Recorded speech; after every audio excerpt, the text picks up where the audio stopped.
Hills. I am back with some new books in the library. This time we have some nonfiction and some short story anthologies.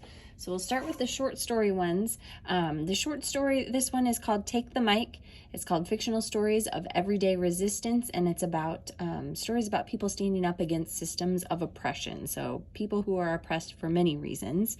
You can see there's some great authors. We've got Jason Reynolds, lots of other famous authors that are in our library. And I like short stories because every story is different characters, different stories. You can just kind of read one chapter at a time and then go on to the next one, and it's something totally different. So this one is Take the Mic. The next story collection we have is Pity Party. This one is just about what it's like to be in middle school.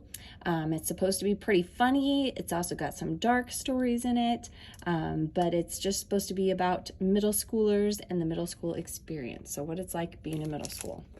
Little short stories about that.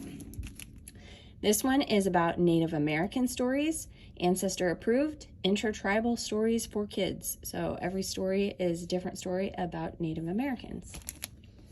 All right, on to nonfiction. This one is called The Reason I Jump, and this is the inner voice of a 13-year-old boy with autism.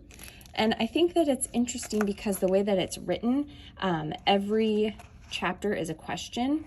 So they just kind of ask him questions like, what kind of TV programs do you like? Why do you like being in the water? Why do you flap your fingers and hands in front of your face? Why do you like spinning? So things like that, just different questions that kids have for this 13-year-old boy who has autism, and then he answers the questions.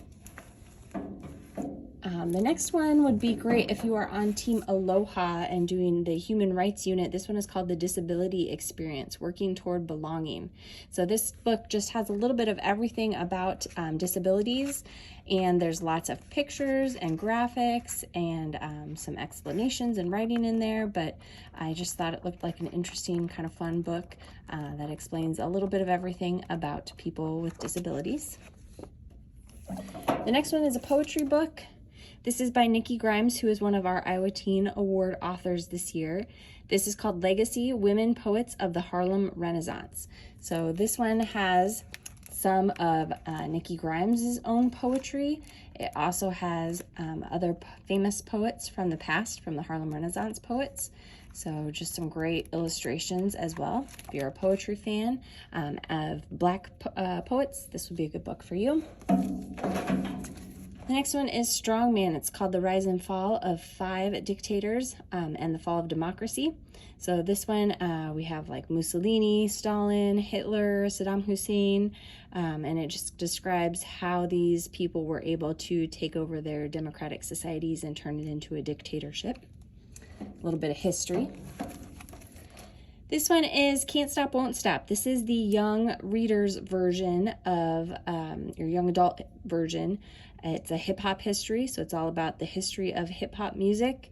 And so it's got a little bit of everything in there about how hip-hop began and how it's evolved over the years. And then the last one here is Wonder Women of Science. This one has 12 short biographies of women who are currently rocking science, technology, and the world. So if you are into STEM topics, this one has a little bit of writing, some really nice pictures, just little biographies about these different women who are famous in the science world. So if any of those look good for you, put them on hold on your Chromebooks, visit the library Canvas page, or come into the library to check them out.